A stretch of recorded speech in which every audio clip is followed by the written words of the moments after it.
Hi, everyone. Welcome back to the Anxiety Chicks podcast. I'm Alison Sepanera, and Taylor is out this week, but I have an incredible well, we're not replacement. You don't want to replace Taylor, but I have an awesome guest today that I know what we talk about today has been highly requested, but also kind of like an uncomfortable topic. And I think more and more people are talking about it, but I know, well, anyway, Sara is here, my friend Sara Kelly. I'm so excited. She's waving at the camera for anyone watching on YouTube, but for anyone listening, say hello, Sara. Hello, everyone. Thank you so much for having me on. I'm so excited to share my journey, and I know we have so much in common, so I'm thankful we get to have this conversation finally. I am too, and I know this is a long time coming. And before you tell us a little bit more about your journey and yourself, I've known Sara since I was 23, maybe. How old were you when we met? I was 19. I wasn't legal to go to the bars, and I was just obsessed with like hearing about like your night before the next day. I'm like, tell me everything. Totally. And that's why I was like 20, right? Because how old are you now? I'm 39. I'll be 40 in May. Yeah. So I was like 23, 24. And yeah, that was the peak. And any healers listening, I have talked about my life in my 20s and how much I struggled with at that time, but numbed it with alcohol. And so a lot of my discussions on this podcast have been very transparent about my life back then. So yes, it was a lot of fun, quote unquote, but yeah, no, it was probably numbing a lot of pain, not of pain I was in. But this summer we worked together down at the Jersey Shore in a town called Stone Harbor, and we met at an awesome retail shop and became fast friends and have stayed connected, which is crazy and amazing. And I love that because even though we hadn't actually seen each other for a long time, I feel like when we saw each other this last summer, like no time had passed. Yeah, Those are the best kinds of people. Yeah. And then we both lived in Philly in the winter, basically. We did. So it was we lived in the city like years ago. And yeah, so now we're here. And I knew so everyone listening or has been listening knows my journey with losing my dad 2 years ago. And I've talked about it. I've cried about it. I really just shared openly because I think it's something that really should be talked about. Grief. We need to keep the conversation going when it comes to grief. And Sara has an experience with grief as well. And we're going to talk a little bit more about anticipatory grief today. Of course, that'll meddle into a lot of different areas of loss and grief, but you have such a powerful story and a journey of how you've moved through all the anxiety and depression connected to it. And I think it will give a lot of people hope and people feel a lot less alone. So tell everyone a little bit more about your journey and start wherever you think is helpful for you. I'll say where I am currently is a person that has 5.5 years of post-passing grief. And through that, literally the second that my dad took his last breath, my life literally changed for the better almost instantaneously, and it's only gotten better ever since. But I can imagine most of you hearing me say that are probably like, what? Like, that makes no sense at all. And it really didn't to me for quite some time, but I downloaded a lot of information about what was important in life, and it really did help me to kind of prioritize my self-growth and my journey and just making sure I was living life to the fullest for whatever time I had left. And kind of up until that moment, I had been unknowingly living my life for my dad. And throughout these 5.5 years, I might be like 100 different people since then. And I can only think that it happened because of this catastrophic thing finally happening that I had been worrying about for 20 plus years. And it just... And that was your dad dying you're talking about, like that catastrophic thing, right? It was him dying. Him passing. Yeah, finally. Yeah. Like it's over. And there's so many complicated thoughts with that. But I'll say where I am presently, I'm in a really great space. I feel like it's become my duty to help those that are really struggling with their grief, kind of find that guiding path, and it will always change. But for me, it was just getting one foot in front of the other. And for the people that were kind, that had been ahead of me in the grief journey, to turn around and kind of be like, it's okay. nothing's going to make sense for a while. Your brain's going to forget things. You're going to be confused. It's going to be scary. Like, they were things that if I hadn't heard them, and I think I probably text you, like, it's the thing I say to everyone, because the knowledge that I got, I wish I would have been given, in a way that could help prepare me, because I thought with 20 years of anticipatory grief, I would have been ready for it happening. And it was absolutely not the case at all. So take us back to what you were saying before we started recording. And everyone, listening and watching probably knows that Taylor and I, a lot of times if we have a guest or even with each other, we love to kind of just stay. We want everyone to know the story, and we want everyone to know the truth behind what's happening for a person as much as they're comfortable sharing. But I know that you are, because I know you. So before we started recording, you started telling me the story, and I kept saying, save it for the pod, save it for the pod.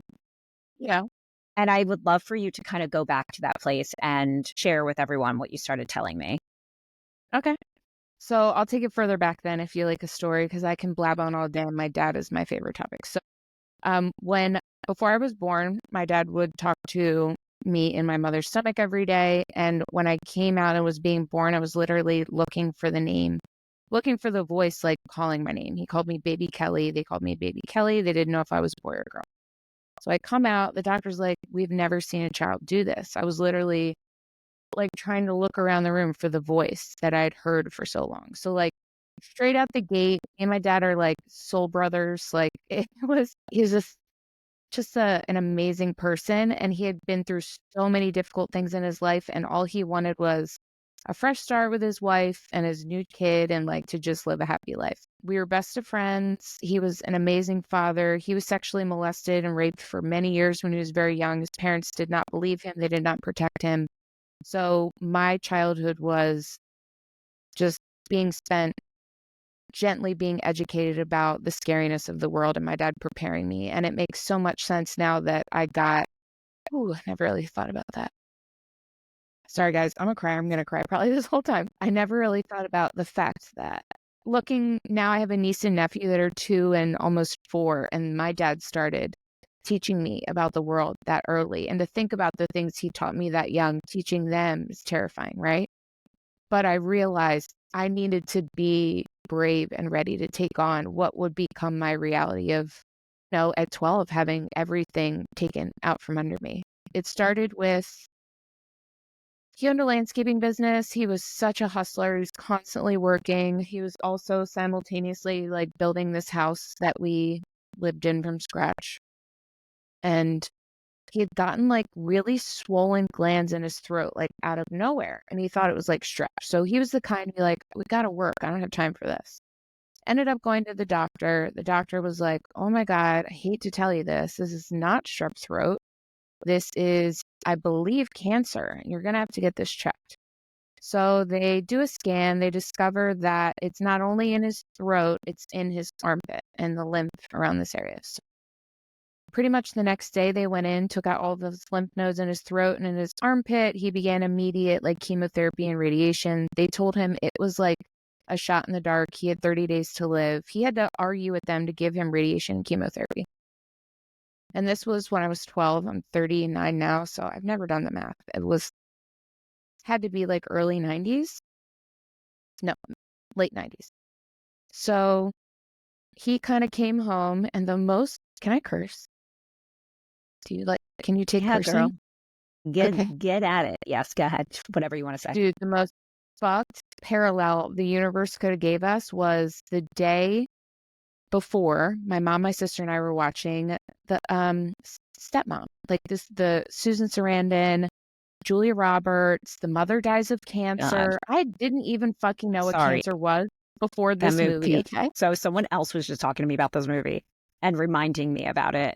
No, if you guys haven't seen it, it can be a trigger warning for anyone, because it is a hard. Yes. Anyway, go on. So we watched this the day before. This is what I discovered cancer from. Okay, and she dies like pretty quickly. Gosh, and I'm like, well, that's like awful. And then I'm thinking, like, I already at that point in my life, for some reason, had a very deep fear about my parents dying, We were not religious people, but I would go to bed at night and I would literally squeeze my hands together and say, please let my mommy and daddy be alive tomorrow. And that was before my dad got sick. So I already had a really weird, like, affliction with worrying about my parents dying early, or like if that's even a thing. So when my dad came home the next day after the doctor's appointment, he had already told my mom. I could tell something was up with my mom, but she was like, has zero poker face. So it was just like, okay, something's going on. And he sat us down and he says, I have cancer and they gave me 30 days to live. And I told them they don't know me and they're crazy. This is going to be my new full-time job. Your mom's going to be going to get a job tomorrow. And I'm going to be really sick for a while, but I'm going to get better and we're going to get through this. And I'm like, are you kidding? Like, if I never would have seen that movie, I could have just, in a childish, like, ignorance, been like, okay, Right, great. right. Because you wouldn't know, like, what does that mean? Yeah, yeah. Yeah, it's like the flu, cancer, I don't know what it is. Like, okay, great. Like, let's get rid of it. So to have the precursor now of understanding that cancer means death. And then my dad also was very honest with us and said, I've been given 30 days. I'm like, days is a month. This was a week before Christmas. So I was just like, holy fuck. Okay. Everything is like crashing down. What the hell's going on? Right. He starts his everything. We'll just say, I'll sum it up for you really quickly. He had 60 plus surgeries. More than 49 of them were completely like guinea pig territory. They did not know what to do with him and they just went in and did what they could. He had 400,000 times more radiation than anyone has ever been recorded to receive and survive. He had beaten the cancer twice, and only 2% of those that get it around the world survive once, let alone at all, or multiple times. This is throughout the cancer journey, not within the 30 days. This is from 12 through, we'll say, no, I'm 12 years old through 34. Just constant getting better surgeries. And then, if you've ever had anyone with the surgery, there's months of getting better. And then he gets to a good place. And then they're like, shit, we found something else. And then it's right back to the square. Like, it was just constantly, every time he went in the hospital, which was always in Jefferson in Philadelphia, we were told very gravely by the doctors, like, we don't know if he's going to wake up. So you need to say potentially like your goodbyes. It was every time. Hold on. So they gave him 30 days to live when you were 12 to survive. What happened within those 30 days? I mean, obviously he lived. Like, how many more years after that? But do you remember after those 30 days? And was it just constantly, okay, I'm still here? We'll talk. Yeah, the anxiety part of it. I'll wrap into this because I didn't really. I'll say for me to worry at night to the point of crying every night and like, I guess, pseudo praying to someone to protect my parents. I had an underlying anxiety issue already. It's expected. I think that my anxiety initially came from just having a nervous mother. My mom is very nervous. She, did her absolute very best, but she was just like, oops, watch, be careful. Everything was like the sky was potentially falling because she was scared. She didn't want to lose us. I think that got compounded with my sister. My sister is another brush with grief that I guess could take me back to 2, but my sister died in my dad's arms when I was 2, and he revived her in the back of the car while I was sitting next to her in the middle of the night while we're driving to the hospital. So that was kind of my earliest understanding of like someone could like get hurt or go away. And my mom really wasn't the same after that. She was very nervous. She blamed herself for my sister like being sick, and it made me a nervous child. To then have this numbness kind of thrown on top when we discovered and found out this diagnosis, I'm the kind of person that likes to have research. And we're talking about the early 90s, like this was me having to wait until school after holiday break to be able to go in and ask a librarian to pull a book out for me so I can read about cancer. And throughout that whole holiday break, I'm like, 17 days. Okay. What can I do? What can I do? It's like, I can't do anything. I'm 12. So it was just a lot of problem solving, which led to literally until 3 years ago was like my MO was just like my survival tactics for getting through this time in my life were they became my DNA. Like there was no separating me from this whole journey. Like it became my journey, and it shouldn't have Of / course. wasn't integral. Yeah. Yeah. Do you remember the feeling you had as the days got closer to those 30 days when you first heard it, thinking like in your little 12-year-old brain, were you thinking, oh my gosh, I have 2 more days with my dad? Oh my gosh, I have 1 more. Like, do you remember any of that happening? Or, okay. Yeah.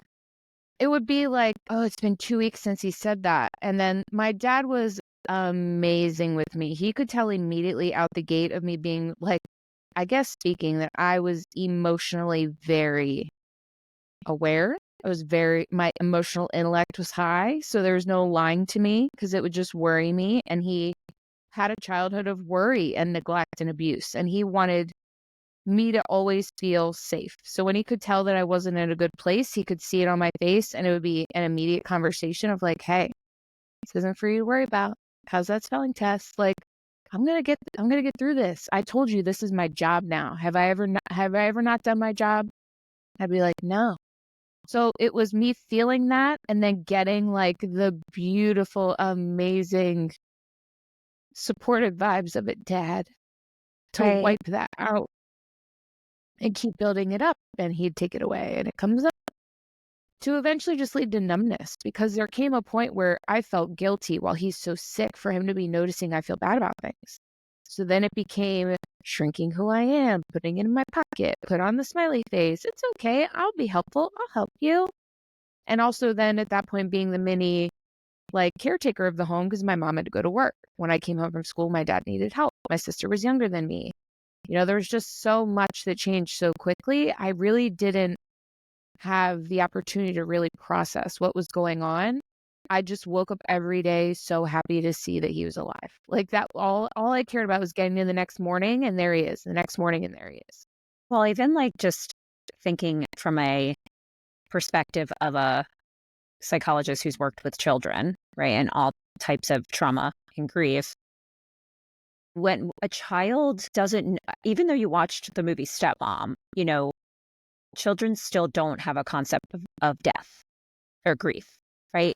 They're learning about what that word even means, or what happens to your body, or what really, there's not really, it's hard to explain. Now, of course, these days it's actually a little bit more helpful for parents because there's a lot of books for kids that they can read to them, and things that, when we were younger, we didn't have any of that, really hardly. And so I can imagine that as a kid, when you have a certain bond with a parent and they tell you they're going to be okay, you believe that, right? Was that part of you that you felt like, okay, he told me 30 days, but he said, that's not true. That's not true. Yeah. I'm going to be here. And you kind of believed him and trusted him more than what you heard. Is that what you feel like got you through maybe some of that?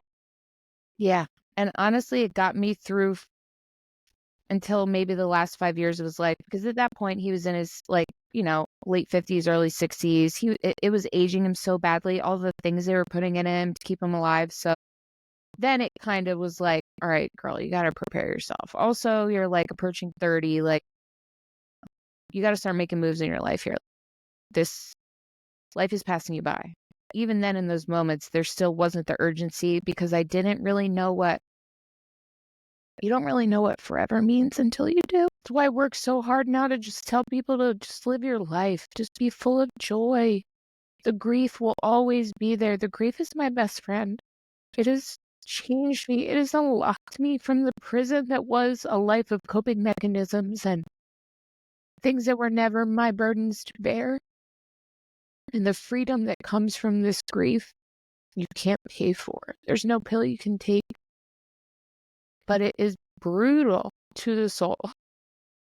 And I wish I would have had a name for what it was when I was younger, because let's be honest, like when we were growing up, there were barely any discussions about feelings, let alone the ones that matter, like grief. And grief wasn't really something that you would be allowed to have unless someone died. And even almost then, the vibes feel like it had to be catastrophic for you to get any sympathy from anybody, because people die every day. Like that was really the lack of empathy that existed in this time. Our age group, our generation was like truly the more emotionally awakened ones. Like after their parents. And it was a really brutal, like, pull yourself up by the bootstraps kind of environment. And, the adults in your life, they don't know what the fuck to say to you. They're like, holy shit, your dad's going to die. Like, I don't even know what to tell you. And I'm like a vapid individual who doesn't really, like, I'm not here to like make you feel better. It's just, sorry, kid. And then like off you go. There was never really anyone but my dad to make me feel okay about what was happening. And the mindset of this man was stronger than like metal from a meteorite. It literally was, the doctors were like, Kurt, we don't know what you're doing. Whatever you're doing, keep doing it. And also, can you share it with us so we can put you in medical books? Because we literally don't know how you're alive. So that, almost like the superhumanness of his efforts, just pushed me through life. And I was like, if he can do that, I can get the fuck up and I can go do stuff I love. And I can and I did do these things. I have always been this upbeat, happy person. And it was partially because there would be moments where my dad was really sick on the couch and throwing up in a bag because of like chemo. And he'd be like, go ride your fucking bike, have fun. And I'd be like, okay. Like, I guess I gotta. Like, you just told me I gotta go ride my bike and you can't ride your bike. So I better go ride my fucking bike and I better enjoy it. Yeah. So he did like insert that in there, which had to be a saving grace. But I'll be honest with you, until my dad died, I never once turned around and thought about, that's not true. 2 years before he passed, I knew it was soon. My husband was like, hey, let's go like find you a therapist. Let's start to prepare you for like what's happening, because it was eating me alive. At this point, he was degrading. I was working for a pharmaceutical company. I was traveling like 3 weeks out of the month. I didn't see him as much as I used to. And before, I drove home every weekend without fail. So I was seeing less of him. He was getting sicker. It was eating me up inside. I needed this money. Couldn't quit the job. And this therapist that I went and saw was absolutely not equipped in any way, shape, or form to take care of my very unique situation with how long I'd been feeling these emotions and never registering that they were there, let alone that like I had, in essence, at that time, 18 years to unpack. And she kind of just like threw a prescription at me and told me it's not natural to feel this much sadness. And I was just like, what the fuck are you talking about? You've never felt sadness. That's how I know you don't know anything. You've made it to 65 and you've never felt grief in your life enough to be able to look at me in the face and see how much I'm struggling. Like, that's My sending gosh. someone out that's not in a right space. Like, I could have like done something to myself. Right. So at that point I was like, all right, I'm wiping my hands of this. I know what I need to do. I started trying to just get the energy out of me, because at that point, the grief that I felt was me recognizing that time was slipping through my fingers and there was nothing I could do about it.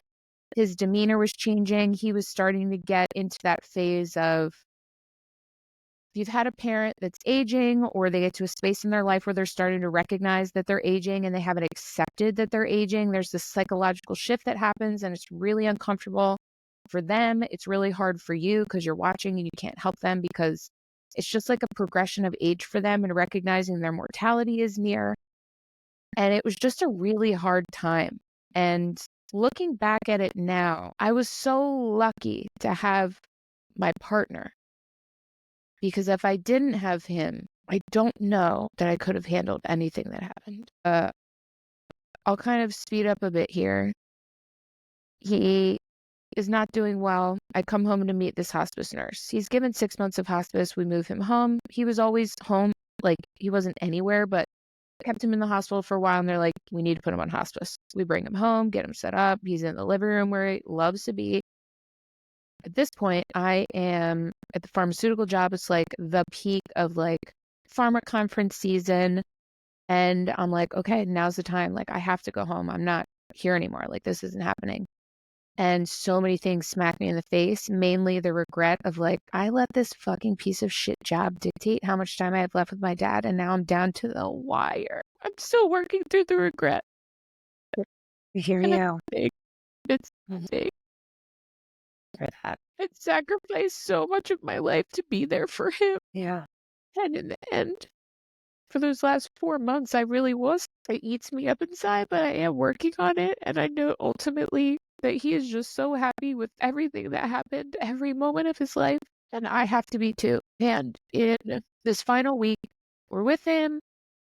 he started to get some really bad bloating. His lymphatic system stopped working. So in essence, you're retaining all the water in your body. It's not going anywhere. So you start blowing up really badly, super uncomfortable. And throughout this whole time, for anyone listening, I don't know if you had to deal with a hospice nurse situation, but they do their very best, but they don't tell you jack shit, okay? No. So I find myself in the kitchen, like, measuring out morphine and da-da-da-da-da, Googling, like, what does it look like when somebody dies? Like, how does it work? Because the information seeker I am, I knew that for my family, I was going to have to be the one to be like, hey, it's time. We have to come over here. Hey, it's time. Like, oh, his last breath. Like, I wanted to be prepared. And throughout that last week, we are just playing a music he liked. We watched Boondock Saints before he lost consciousness. That was one of his favorite movies. I played him all his favorite CDs after he lost consciousness. And, there were so many intimate, amazing, crazy things that happened during that last week. And when he was going in and out of consciousness, like, I could see him purging, like, so much of his emotion that never got to come out. And a lot of it was surrounding his mother that he was estranged from. He cried mom for like 3 hours in and out of consciousness. And it was just like, it made me realize, like, karma is real. We can't leave anything on the table. There's no day like today for you to process things for yourself. And if it's not a situation where you can reconnect with them, like my grandma was an evil, awful person. He never should have reconnected with her. But the little boy in him that he didn't get to work on was looking for her in these final days. And that gutted me. It was so crazy. Gosh, can't imagine. They don't prepare you for anything, let alone like these things. And, you have to keep... You can't cry. You can't, like, I had to hold it together for my mom. I don't want to cry in his face. We get to like the last few days. I go back up to Philly. He like perked up a little bit, which is the thing that they do before things take a turn. And I'm like, okay, I have to go back just for one day. I'll be back in a few days. My sister calls me later, says I have to go. Turn right back around. I get home. The day comes and I slept. I had the night shift. So I was up until about 5 when my mom got up, and then I went and laid down in bed until about 11, and then my mom woke me up, came downstairs, and do you want me to like I don't know. Do you want me to like say like what he however you want to tell the story? However you want to tell the story, I'll make sure the listeners know beforehand in the warnings. Yeah, the show notes. Yeah.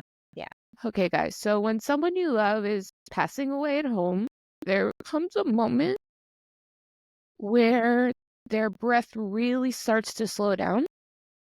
And when it does, it can last anywhere from half hour to multiple hours. And you can tell very easily that they're struggling throughout the process. So you may encounter, watching your loved one have a bit of struggling or what looks like struggling, but I can assure you, he felt no pain. Nothing. It was harder for us to see than it was for him to feel. At that point, he had left his body. It was just a matter of like procedurally things shutting down. And we were keeping turns. I just sat by the foot of his bed and just held his feet and talked to him. You think you know what you want to say, and you practice it, you have these conversations, it comes down to the moment, and all goes out the window, and the realest shit you've ever heard just pours out. And then you kind of see it like cracks open the reality of why we're here. Because when you're about to lose it, you recognize immediately how much it meant to you. Not that you did it before, but in a way that is probably very akin to the love a mother and father feel when they meet their baby for the first time. And like, it's just one of those things of humanity that when you feel them, changes you. So after their breath slows, something called the death rattle or the death roll starts. And it's when their tongue is kind of losing its function and starting to slowly trickle down their throat, and they begin to make a very raspy like noise to where it sounds like they're snoring / choking on their tongue. when this happens, you're getting much closer. And then at that point, the death rattle started to slow down a lot, and then it just got really quiet, but there were just very distant breaths. When this happened, I called my mom and my sister over, and I told them I thought it was getting close. And I gave them their time with him, and I went and just took a moment to myself in the bathroom. And it's like when these things are happening, you're just so out of body. And I'm going in the bathroom and looking at myself. My husband wasn't with me. There was no one but me. And I had to look me in the face and say, I see you. I love you. I know this is so hard. Just take in every second. Just take in every second, because this is all we have left. This is it. And I'm really glad that, looking back on that now, it feels like me right now was talking to me then, because it was just such a calm, just directive thing that made no sense in the moment. Take it every second, slow down. We know what's about to happen. Do your very best to honor this. Take it all in. This is the last moments of his living life. I couldn't let the reality of my 20-year nightmare smack me in the face then. I had to put it in the back seat.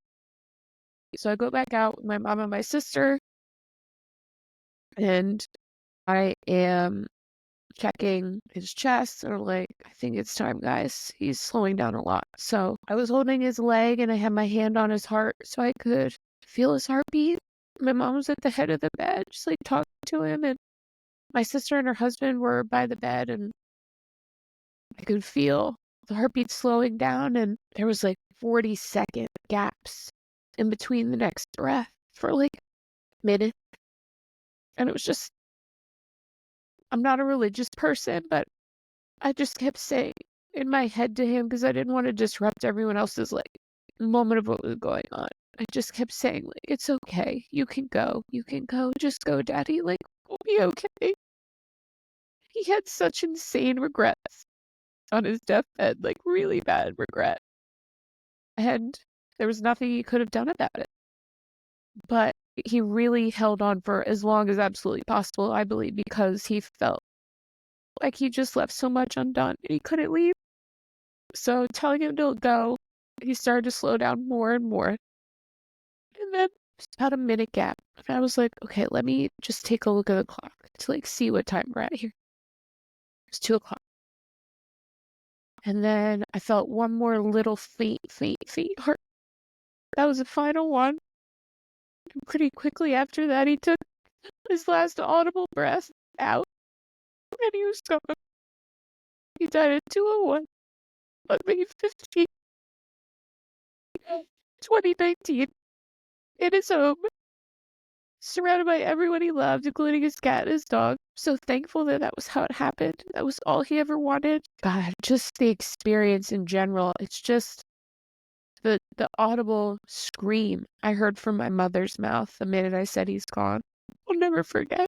No one talks about these things, but these are the things that haunt you and that you have to work through. And we can only work through them when we share them. We have community in this pain. It's just this grief. The minute he died, I felt him literally leave his body. And the only experience that I can make it akin to in sensation is when you were a little kid and you'd go over a hill in a car and it would be like a roller coaster hump, and you're like, wee, that feeling in your stomach. Yeah. I felt that in my whole body.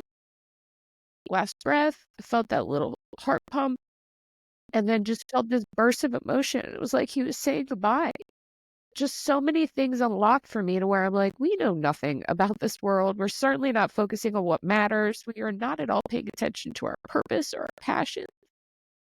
And in that moment, I knew that I could no longer work where I was working. I needed to do something that was making a difference in people's lives. I knew that I needed to support people in their pain. I made it a point to start hysterically sobbing on lives on my Instagram because I knew there were other people out there like me. Yeah. And I didn't have a family that was sharing or expressing their grief the way that I was. So I felt so alone. they were very different. They were the completely different reaction to me. And I can't imagine how much longer it would have taken me to heal if I didn't share. And the sharing, honestly, was where so much processing for me happened because, like, I've processed two things on this show, just sharing the story, and I've talked about it a lot. I think the thing that I want people to know is that anticipatory grief, to me, is maybe like an injustice of a name because it's ignoring the present lack of foundation and safety that you don't have in place that is really allowing the grief to, like, permeate you at all. And if the thing hasn't happened yet, like my dad not dying, my God, if somebody would have taken me aside and said, hey, all these crazy feelings you got inside here, like, you're worried about death for you. It's not yours. It's your dad's. And it's a harsh thing to say. And if you're in a space right now where you want to punch me in the throat because I just said that, I know I would have punched you too. It would have been such a blasphemous statement. But grief only seems to be given a name when it's seen by others. And that I find very interesting. I needed someone to tell me, and this was the therapist. The gift she did give me was telling me that my last 20 years of life were a life full of grief and anxiety and depression. I thought this was just life because at 12, what do you know? You're a little kid. And then, like, you get older and you watch TV shows where sitcoms make life look hard. And, like, I just assumed it was what everyone was going through.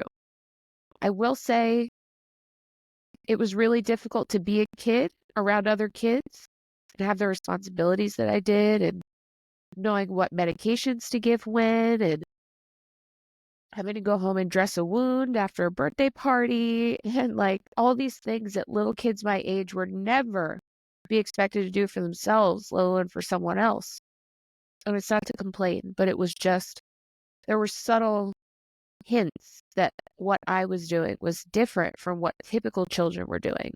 And then it did kind of give me, I'll call it FOMO, I guess, like the most adjacent level of like FOMO for me. The only anxiety I did kind of allow to register in was amongst peers, like like kids in school. We obviously were very poor because my dad was deathly ill for my whole life. So, you know, I live in a very affluent county. I didn't go to school and like design or anything. I didn't have Nikes. Like, it was just, I think that's where I allowed myself to feel the less than and the ick and the like depressive things. I kind of just put it towards how people were treating me. And I allowed myself to really like feel that. But the dad side of things, I don't think I ever felt a single thing unless I was just so scared in the moment about a surgery being popped up on us or something that I would just like freak out and cry. It was rare. I was a steel trap and I worked so hard to be a mature adult way too early. Well, and it wasn't something that was a choice of yours, right? There wasn't any control in that. And that's part of the whole connection between anxiety and going through this process for you. There wasn't really much control. Yeah. Which made me a control freak and a perfectionist. And I only Okay. literally let go of that and started working on that 2 years ago because of Okay. high cortisol and stomach issues and like all the physical side effects of a life of undiagnosed anxiety and grief and depression. But I say with a smile on my face because I just assumed that an upset stomach was a normal thing. I had had anxiety stomach my whole life, just wasn't given a name for me. And I think I love your show and what you're doing so much. And I love your work and what you've written because our generation did not get the autonomy over our feelings to be allowed to feel things, let alone someone come to you in a manner that's going to educate you in a way to get through them and get tools to help you. And it was not our parents' fault. They didn't have them either. You know, we might have been blessed to have like a school counselor that kind of was looking out for you a little bit. But like that was it. Like after school specials and like Family Matters and Full House. That's how we learned. That's how we learned things. Was So bad Full that was House our and Family Instagram and Matters. TikTok. Seriously. But no, I just want to like hold space with you for a second. And recognize that that was so powerful, being able to share your story and walk through the trauma of what felt like just like was yesterday. And how long ago was that moment when he died? You said 2019? Yeah, May 15th. But I So do, that, as we go ahead, that was like 5.5 years ago. Yeah. yeah. No, go ahead. What were you going to say? As we talked about before we got on, I have panic attacks that are kind of random, but when they happen, they happen. And I had one recently. I'd always wanted to do Dia de los Muertos and have an altar. For the first 2 years after my dad's passing, it was just too much for me. Couldn't even fathom doing it. And the last 3 years, I moved home to Cape May, live with my mom. My mom would not be comfortable with that sort of thing, so I just never did it. Can you just explain a little bit about what that is? Yeah. So in Mexican culture in Mexico, they have the Day of the Dead, and it's where they leave out offerings and their loved ones' favorite things, like their favorite snacks, maybe like a little bit of tequila, maybe they love like orange juice. And then you put their picture up on what they call an ofrenda, and that's where you place their snacks and their picture. And it's just a time for them. They believe it's a time where they get to pierce the veil and come to visit and be with their family members. It's like the basic premise behind like the Disney movie Coco. Like if you need like a crash course in like, it's such a beautiful, be prepared to throw up, cry. It's so beautiful. You're going to really cry. But so I went to preparing to go to this cafe. My husband had to work that day, so I knew I was going to be going by myself. And I kind of like quietly prepared what I was going to take with me that morning because I didn't know if I could like go through with it because I was still right now. It gets me. Yeah. So I packed up like a little bag of, he loved pretzels. He loved like that crunch mix that would come in that gigantic clear bag that had like the pretzel sticks, the cheddar rounds, and like the Cheetos and shit. So I took out his favorite pieces out of that like I knew he would pick out of the bag. Baby pistachios and then chocolate chips because he loved chocolate. Put in a little bag. I took his memorial card. So I took this to like leave on the. Look at that. And this My is gosh, that's beautiful. Wait, I can't hear you. I can't hear you. The first time my husband came home before we were even dating, he took this picture. So like this. Oh my gosh. It's just like so special. Stop. But so I took this and the treats and I am like on my way to the cafe. And I'm like, okay, I can like do this. I'll be fine. And then all of a sudden I got like really nauseous and I was like, oh my God, I'm going to throw up. It was like one of those moments where you're like, oh my God, did I eat something? Like I'm about to be sick. And then I pull over. I'm like literally pulling into Wildwood. I'm like next to the MUA, that shitty pump station that smells like absolute sewage. I'm like, great place I need to pull over, but I had to. I like could not stop. Okay. Couldn't go any further. So I'm like, oh man, I'm going to throw up. So I'm like, let me just roll down the windows and see what's happening. Then all of a sudden, I just started crying and like hyperventilating. And I was like, oh my God, it's not my dad. And I recently have a friend that started teaching me traumatic breath work. I'm helping her with some things with getting her recordings out. And I have been listening to it being edited, so it's kind of like stuck in my head. And in that moment, I'm in the car and I'm like, man, I'm by myself. I don't know what to do. I didn't want to bother Fernando. He was at work and I was like, okay, I just gotta like breathe right now. And I just started doing the breath work and it took me down in like 3 minutes. And normally I would have been completely like out of luck for the day. I would have had to go home. I would have turned around and gone home, not put it up. And it was just really, that was the first time I was able to do that. Other than that, it would have been me just who is that again? Her name is Jenny Eldon. Jenny Eldon Breathwork. She's like an 800-hour certification for this really beautiful traumatic breathwork practice. And I've done breathwork before, and it never really like alleviated mental strife, like or emotional overwhelm. It just felt cool. It was like more physical. But in the moment, using this tool was, I'll say for the first time, I felt very capable of honoring the moment and allowing the energy to get out, but also like making it work for me by now using my breath to navigate it instead of hyperventilating for 10 minutes until I can control myself. Totally. And it's been very life-changing. I keep telling her over and over, I'm like, you don't understand what this did for me, but it feels good to have a tool now. So if you're needing a Can you tool, explain like a little bit of what it looks like when you what do it the was, work? oh yeah, it's very simple, not to oversimplify what she's teaching, but it Right, was right, easy right. for I'm me to just do. curious. I did it like haphazardly too, because it's supposed to be almost like a very sharp breath. But I was like, fuck it, I'm just trying to focus the breathing period. So you breathe in first through your belly, then your chest, then out.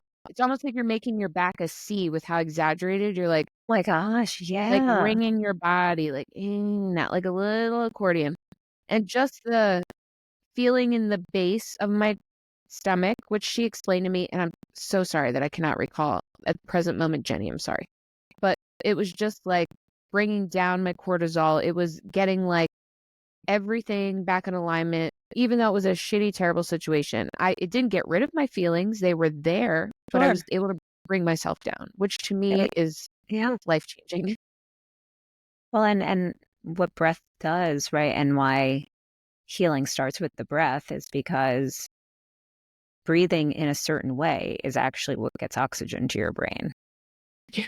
right? So certain type of breath that you take, so that type of breath work doesn't, I've heard that before. I've seen it before. I practice it, and it's basically just getting you more oxygen to your brain, which diminishes as you start to panic or have anxiety, right? And all those other That physical symptoms happen. So when you makes sense. find something that is so healing in the moment when you feel so powerless and out of control, it's like life changing, I'm sure. I'm can't wait to learn more about her. And Life-changing. I'm so happy that you were able to kind of move through that. And were you able to go through with that I did. moment? And okay.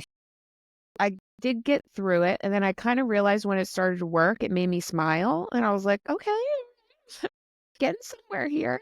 And then it took about 3 minutes for me to at least stop, like, hyperventilating crying, like that little kid cry that, like, after crying 10 minutes later, you're like, "Whoa, where'd that Uh-huh. come from?" Like, I've been done for a minute.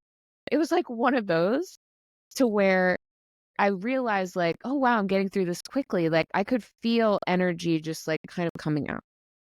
It was just like anxiety And leaving my mouth. I can't explain it yeah, any other way, but it yeah. felt very much like a physical, like it was just coming out. And how was the rest of the experience with actually going? Were you were able to go to the cafe and I do did. that? Got there early. I got there 10 minutes before they opened because my hope was, assuming I was going to hysterically cry, to just get in there and get out. I got there, I was super nervous to put it down, and then it might have taken me like half an hour. I ordered a coffee, I drank it, and I was like, fuck it, I'm putting it up there. I'm going right now. I put them on the thing. They asked that you pick a book from like the shelf where they have all these books to like tape his picture on. I walk over. It's a really cute cafe where they love food. It was a ton of cookbooks. And then I look over and I see Clockwork Orange. And I was like, oh my God, he loved that book. That was literally like one of the first books when I got old enough to like read it. He was like, read this. It's so good. So I was like, oh, you're Gosh, here, Dad. This is so sick. I was like, okay, okay. Like, that's it amazing. really did make me not cry because at that point I was just so happy that there was a book that he would have actually read and did read. So I Yeah. put it up. I put his snacks out in like this beautiful little bowl. They left out such a beautiful like setup of just risers and fabric, and they do a beautiful like archway of like flowers, live flowers. Like it's just really beautiful. The marigold is one of the flowers that I think like are just they're deeply entrenched in the practice, but I know it holds a specific importance to it that I don't want to speak on because I'm not sure, but I know that it's always involved. So there's just so many marigolds. That was like one of the first flowers that my dad was a landscaper.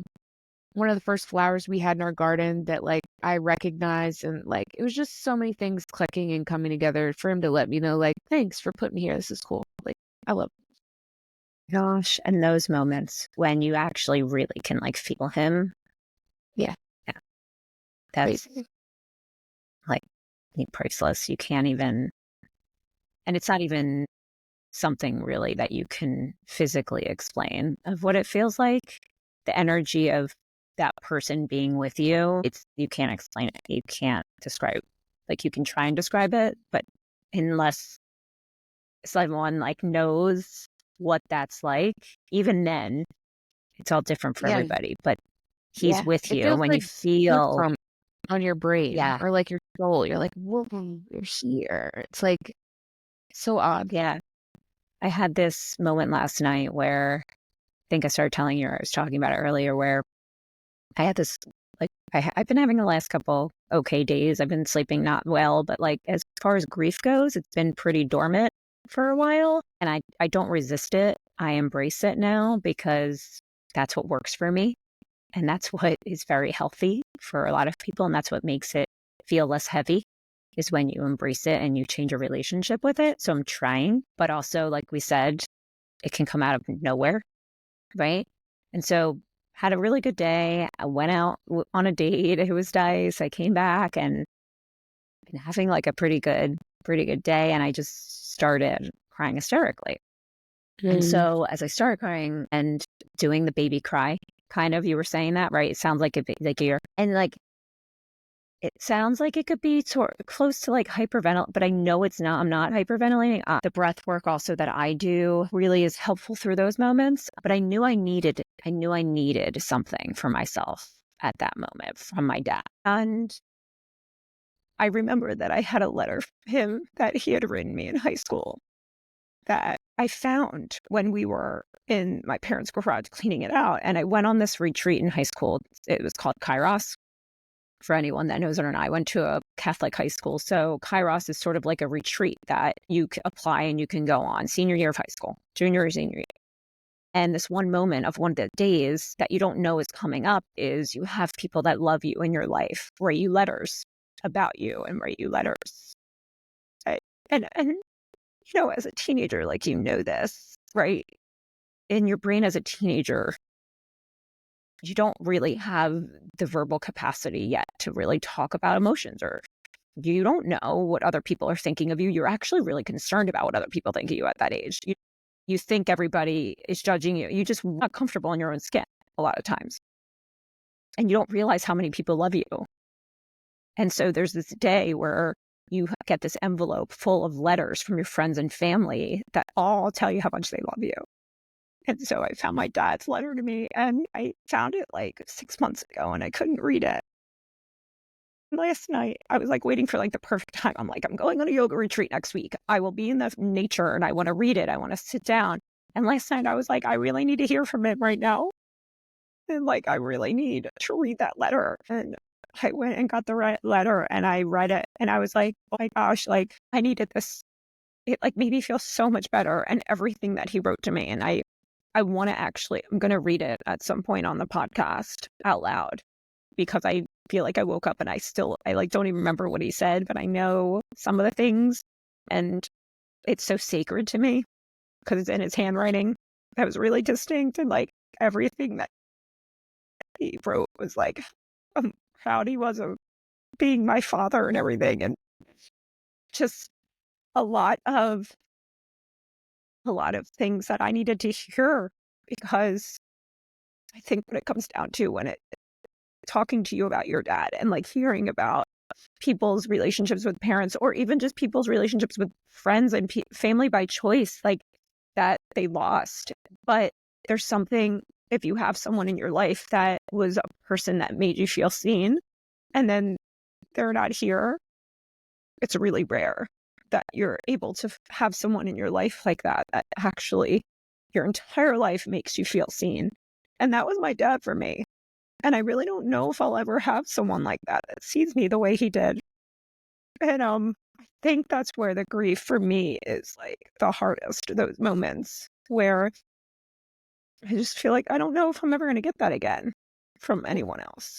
And I Yeah. do, for people that can relate to me and other people that can understand, but he like really saw me. No one else is going to know me from 6 months old, you know, like one day old until now. You know what I mean?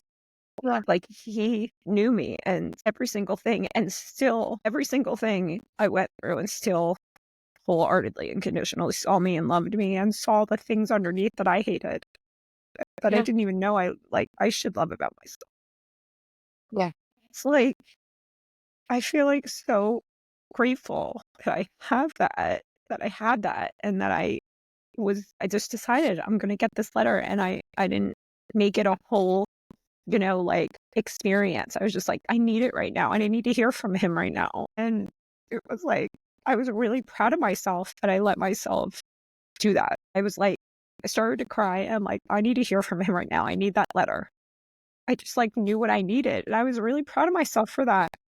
And I think like if you can get to a place in your life when you're in a place of anticipatory grief or grieving, or any type of loss, like where you really are clear about what you need in those moments, whatever it is that you need is okay, right? Like give yourself permission to do whatever it is you need, whether it's saying no to something that you don't feel like doing, or asking someone to just not give you, not like try and touch you, but just sit with you next to you, or whole, not try and fix it and just let you cry with them and not feel uncomfortable. Or maybe you just need to be alone, or maybe you're someone that doesn't feel the grief like I feel or Sarah feels it, and you need to go and do a really intense hit class or something. You need to go and do a workout class. You're not gonna become really clear about what your needs are and allow yourself to grieve.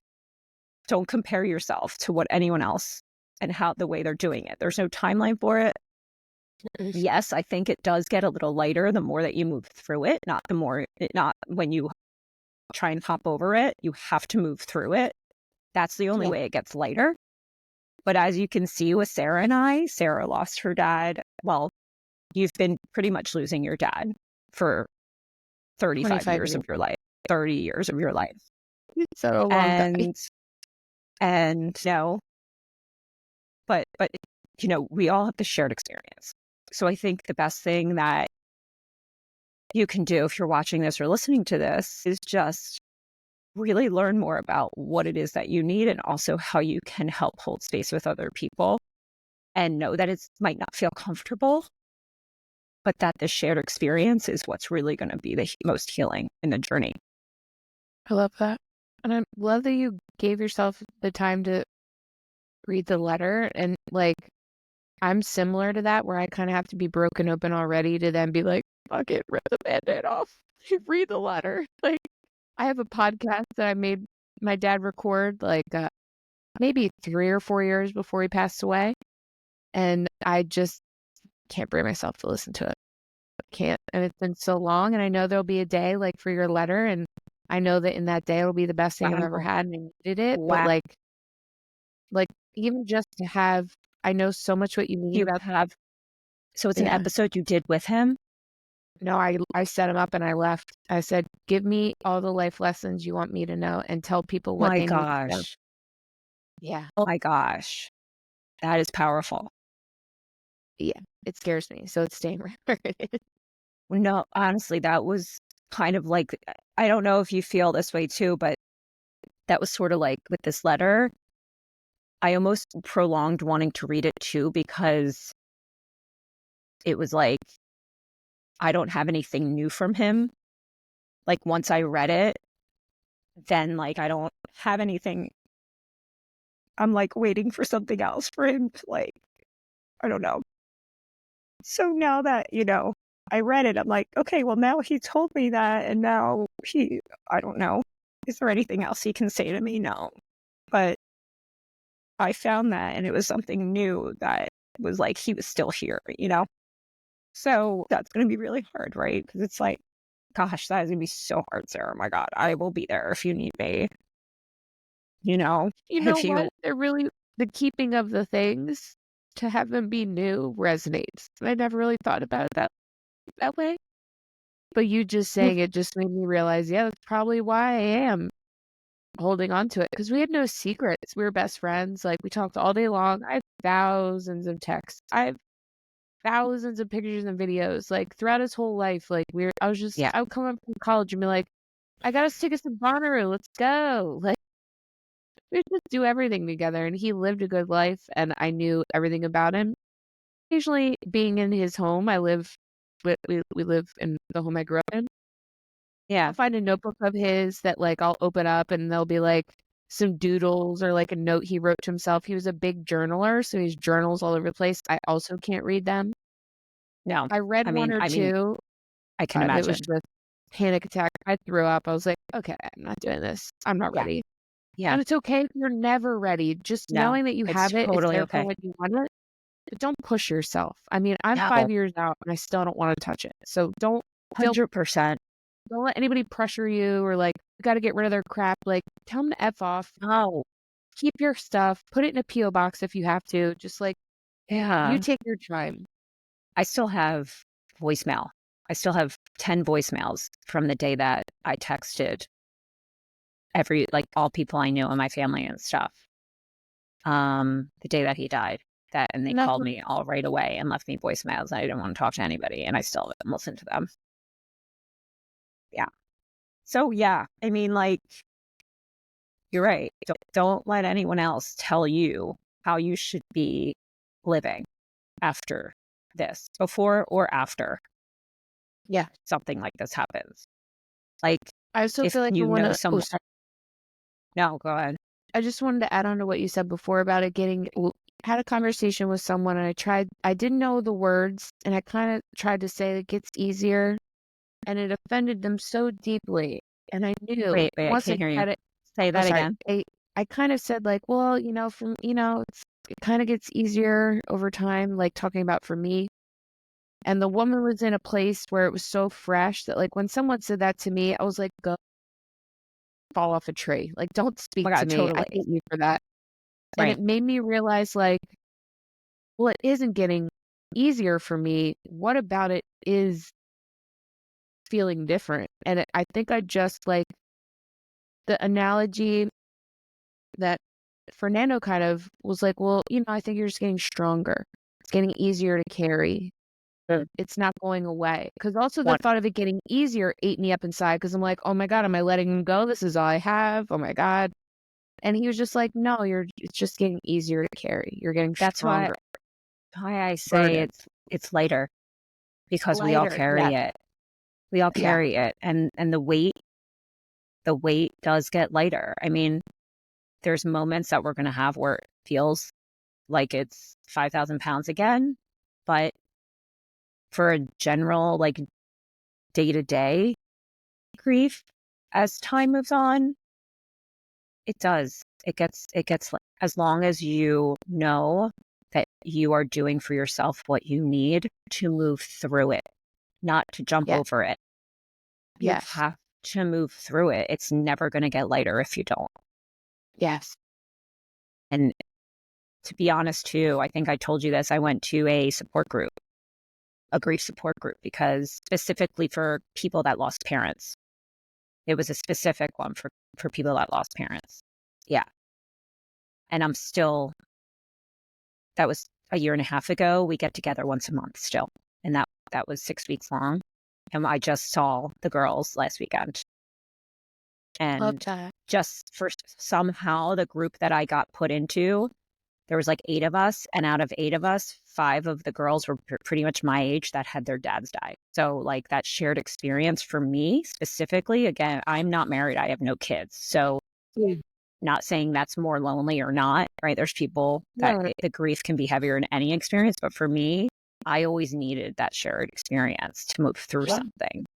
Yeah. And so the support group for me was necessary. For some other people, it might be really scary and not feel like so ready for it. But that shared experience in grief, I would highly, highly encourage you, anyone listening or watching, to try and seek out a bereavement group or a bereavement center in your area. Yeah. I tried looking for one in Philly. I remember after it happened, there was a dinner party series where you could meet with people. And I just missed it, like right around the time that I was looking, and I was like, okay, I'm going to go meet people. Didn't happen. But what I will say was a cool thing that I kind of have noticed. I speak to a lot of people, and typically I'm talking to people and I'm seeking out people that I can tell they're living their passion and their purpose, but I'm only able to see how they got there because of the grief that birthed their realization of what their purpose was, and that like it just coincides with what I love doing. Like maybe I Mhm. should look into this. And I think for me, that was kind of the saving grace of needing a hobby. I needed something that made me feel like I was getting out of my head to just be for just a second. And for the amount of people that I've spoken to, it does kind of seem that that resonates as a coping mechanism and a tool Yeah. for growth for a lot of people. So if maybe a bereavement group isn't for you, or you feel like you don't have that opportunity or anyone around you to really make you feel seen and supported, what worked. Nothing works. What was enjoyable for me was this little idea twinkling up in such a dark moment and me being like, get out of here. I don't have time for that. Get out of here. Yeah. And then it was just always floating around. Every now and then it would pop into my head. I'm like, why am I thinking about this? And then I just remember being like, gosh, why don't I just do it? Like the idea was starting the podcast. What was it? Starting my Was you podcast. starting a Yeah. podcast? And it was like, My gosh, and look at it now. God, I love it so much. And what's funny is my dad was like my ace. Like if he weren't ill, we would have been business partners. We would have been like taking over the world. Like we were best friends in that regard. He taught me everything I know. He was so smart, so creative, so out of the box with everything. And, I talked to him about everything with work. And I realized like, not only would my dad think this was fucking kick ass, he would have been like a producer on it. He would have been like getting people to be on the show for me and being like, here, let Right. me work with Fernando on like your intro and your outro. Like he would have been so involved and would have loved every second. I'm like, he could still be now. I'm gonna do it. And in leaning into that, it was silly at He would first. be I didn't so really proud. take He's it so proud of you. seriously. He is so Sorry. proud. No, Yeah. thank you. I know he's so proud. He had a really hard life, and man, I don't want to get like I don't want to force spirituality on anyone. I'm not a religious person per se, but I've been able to connect too many dots for it to not feel to me like this was all a grand scheme and design. And I find solace in utterly knowing that the purpose of my dad's life was to set me up for mine. Because he didn't really get to live until he met my mom and had me. And then it was a very short period of time before he was fighting for his life.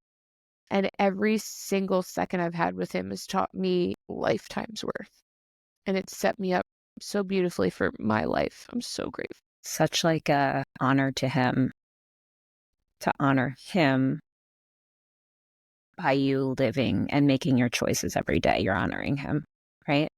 Like that's what it sounds like. And just to leave everyone with, this has been a longer episode, but totally worth it. But to leave everyone with kind of piggybacking on what you just said, right? Like there's too many dots that you've connected. How about the fact that you have no idea what I'm about to say, but the fact that the reason why we are able to keep our shore house, that was my dad's literally third child, and where my dad's ashes are, because he loved it so much. And the only reason we're able to do that is because of Jeff, because you told us, because you sent Sarah. I knew Sarah, right? We were still connected, and we needed a contractor that really knew how to help us with the house we have, because our house is very different than a lot of the houses in that area now. And it's very small. We feel so fortunate we have it, but we were either between selling it. We literally were going to have to sell it unless we found someone who would come in and do that work and feel like family and want it to really work. And you connected me with him, and he is an amazing man, and he's been doing incredible work. And he's literally like wants us to meet his like kids and stuff. And like, it's just, especially anyone that knows contractors, like that never happens. I mean, he's an amazing man, and we want him to be like our property manager by the end of this. But none of this really, we would not have been able to do this if I hadn't reached out to you and you were able to, or if we didn't work at Talk of the Walk. But honestly, I just literally, as you were saying that, I'm like, oh my God, like my dad's legacy would not be saved if I didn't know you. So our dads are up there. They never met in real life, but maybe they're like hanging out. Oh, they're listening together now. They're definitely hanging right now. Describe your dad. My dad would have loved him. They 100% would have been friends. I think, man, I just want to say to anybody that's in the throes of it right now, just please be gentle with yourself. Nothing is forever in regards to just feeling the hit of Yeah. grief, and just take care with yourself, even if it's just you needing to just be mindful of a breath in and a breath out, or just taking a look out the window for a few minutes and trying to find something beautiful that makes you remember that there's like a purpose to everything, because you have to find a purpose. It could be a podcast, it could be, you know, like a shore house that you pour yourself into to like do it justice so that it stays in the family. It could be starting a dog walking business, like whatever it is, just do it. Just give it to yourself, be kind to yourself, especially in those early days. Just know that everything is going to smooth out, everything's going to just slow back down again. You will find great moments of peace, you will find great moments of joy and happiness again. And you might feel them for the very first time to the full depths of what they are, because you know what their exact opposite is now. And if you can ride that, what is it, a seesaw? Yeah, geez, 80s kids. If you can ride a Thought you were seesaw gonna of say that, wave. like, Wave. okay, like, whew. But like the back and the forth are what make up life. And it's unfortunate that you are in the place that you're in where you're feeling this pain, but you have to find a reason for it. And I don't say that flippantly, because there were many years where that pissed me off more than anything. And I say it to you with such love and appreciation for the moment that you are in. And just please find a purpose for the love that you had for that person. And you don't have to live and die by it, but damn it, get up and go for a walk. Get up and go ride your bike. Go eat some ice cream that they loved. Whatever it is, it doesn't have to be some gigantic thing. And then keep doing it, and then keep doing it. And it's just, you're going to find a day where you had less crying than more crying. And things will just continue to shift. Yeah. And then they won't some days. And then they're great again. It's just the resiliency you're getting may not feel apparent now, but you were made for this, because if you weren't, you would not be going through it.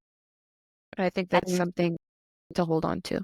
oh, I love that. And every episode we do a healing tip of the week. And that sounded like an amazing healing tip of the week. And when we have guests, I usually ask the guests to kind of think of what a tip that they would have for what we talk about. And I think what you just said is it.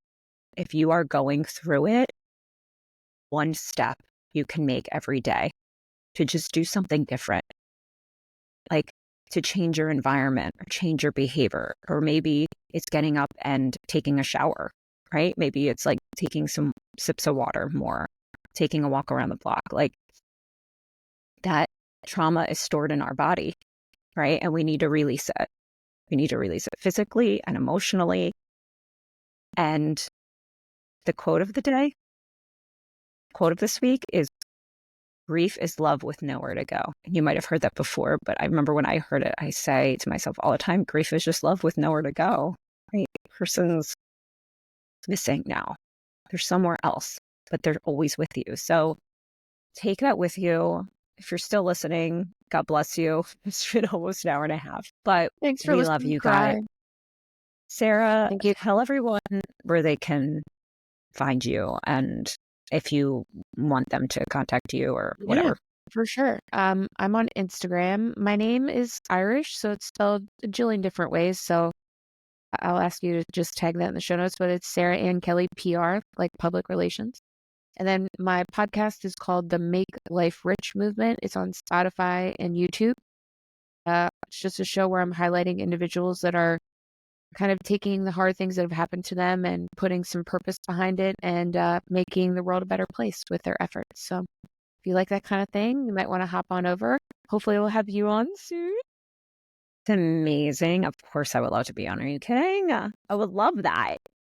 Yay. Everything will be in the show notes. So anyone that wants Thank you more so much. information, I love you so much. And thank you everyone for joining, and Thank you. take care of yourselves. We'll see you next time. Bye.